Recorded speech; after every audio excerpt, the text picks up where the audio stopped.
সালামু আলাইকুম রহমতুল্লাহ।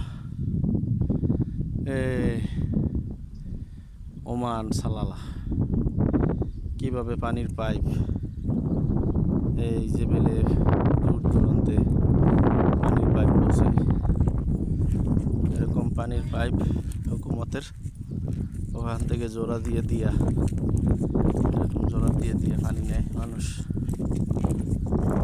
আসলে পানির কষ্ট এরাই অনেকটা বুঝতে পারে যে পানির কত মূল্যবান, পানি কত মূল্যায়ন।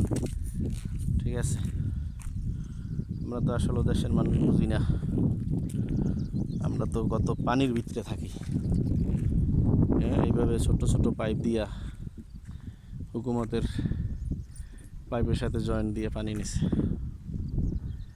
এইভাবে সারা ওমান এইভাবেই চলে, যেখানে সবচেয়ে বেশি পানির ইটা থাকে, অনেক মূল্যায়নটা বেশি থাকে।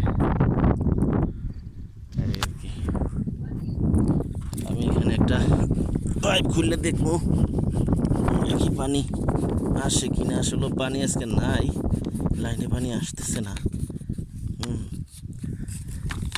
খালি।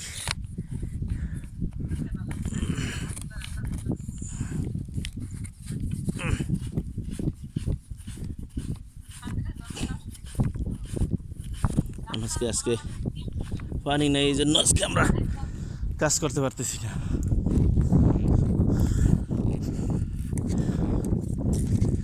ওই বাড়িতে আমরা কাজ করি, তো কাজ করতে আসছি, এখন পানি নেই। ভাবলাম লাইনে সমস্যা নেই, দেখি যে আসলে হুকুমতের লাইনেই পানি নেই।